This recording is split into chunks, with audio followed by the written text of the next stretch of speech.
કે આજ સુધી તમે અને હું આમ આદમી પાર્ટીની વાહ કરીએ, પણ બાપ કાન ખોલીને સાંભળી લેજો, આમ આદમી પાર્ટી એ પાર્ટી નથી, રાજકારણ નામે ડટ્ટો છે, ડટ્ટો છે, ડટ્ટો છે, આદિવાસીઓનો દુશ્મન છે. તો હા દોસ્તો, આપણે વિડીયો જોયો છે જે કરશનદાસ બાપુનો. દોસ્તો કરશનદાસ બાપુ શું બોલી રહ્યા છે દોસ્તો તમે સમજી ગયા હશો દોસ્તો.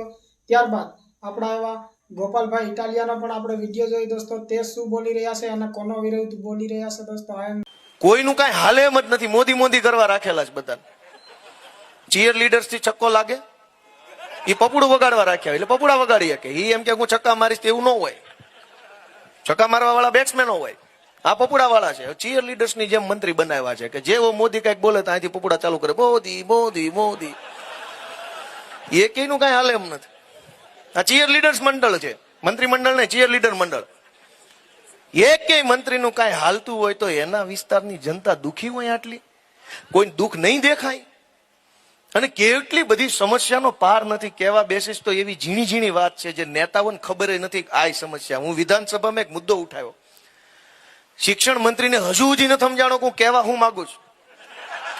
હું તમને કહું હમણાં મેં હું મુદ્દો મૂક્યો, મેં એમ મુદ્દો મૂક્યો કે સાહેબ, અમદાવાદ, રાજકોટ, સુરત, વડોદરા જેવા શહેરોમાં ઘરની નજીકમાં સરકારી શાળા નથી અને ઘરની નજીકમાં સારી પ્રાઇવેટ શાળા નથી, એટલે હજારો લોકોએ પોતાને જે સારી લાગે એવી પ્રાઇવેટ શાળાઓ બહુ દૂર દૂર સુધી આવેલી છે.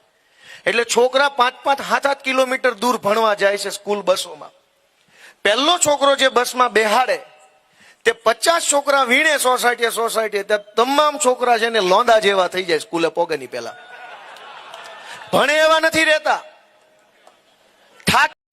ભાજપના ઘમંડની સામે જનતાને વિસાવદરવાળી કરવાનું શીખવનારા ગુજરાતના સૌથી લોકપ્રિય યુવા ધારાસભ્ય શ્રી ગોપાલભાઈ ઇટાલિયા અને આમ હા દોસ્તો, આપણે વિડીયો હવે ખાસ કરીને જોવાનો છે આપણા રાજુભાઈ કરપડાનો દોસ્તો. તો રાજુભાઈ કરપડા શું બોલી રહ્યા છે ને દોસ્તો ધ્યાન દઈને સાંભળજો દોસ્તો, શાંતિથી સાંભળજો. રાજુભાઈ કરપડા શું બોલ્યા દોસ્તો, આ તેમનો વિડીયો જોવો રાજુભાઈ કરપડાનો. આજકાલ ઘણા બધા રેલીઓમાં કહેતા અમે તો 108 દી જેલમાં રહ્યા, દરેક સભામાં 108 દી આલ્યા.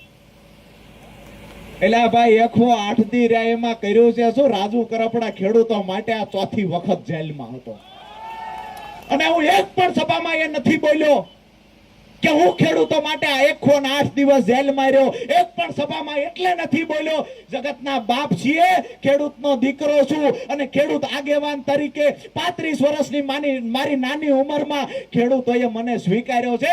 મારી ફરજ બને 108 દી નહીં, આખી જિંદગી ખેડૂતો વાંહે ખપી જવું પડે તો રાજુ કરપડાની પૂરી તૈયારી છે. અરે મારી જુવાનીના 8 વર્ષ ખેડૂતો માટે ઘસી નાખ્યા છે. આવનાર જિંદગી પરિવારથી દૂર રહે અને ખેડૂતો માટે ગહાઈ જવાનું થાય તો રાજુ કરપડા તલાળા દાન મહારાજની સાક્ષીએ કહે છે જ્યારે જરૂર પડશે, જ્યારે પણ જરૂર પડશે ત્યારે ખેડૂતો માટે લડી લઈશું અને એ જ તાકાતથી લડશું, એ જ ગર્જનાથી લડશું જે દિવસે પહેલા લડતા હતા. પરંતુ એવું બન્યું કે અમે કોઈ યોગ્ય દિશામાં જવાની જગ્યાએ ક્યાંક ને ક્યાંક ખેડૂતોનું ભલું થશે આવું સમજી અને છેલ્લા 5 વર્ષથી એક પાર્ટીમાં કામ કર્યું. જ્યારે 5 વર્ષે આંખ ઉઘડી ત્યારે ખબર પડી કે અહીંયા તો ખેડૂતોના નામે રાજકીય રોટલા શેકાય છે. જેવી પાર્ટી છોડી મને લાગ્યું કે અહીંયા ચાવવાના દેખાડવાના જુદા છે. જ્યાં એમની સરકાર છે ત્યાં ખેડૂતો માટે કઈ યોજના લાવતા નથી, અહીંયા તો વાતો કરે છે. અને હું તો એ પણ કહું છું કે એમનો વિરોધ કરીએ તો સરકાર એવું ન સમજે કાલ ખેડૂતો અમારા ભેળા છે.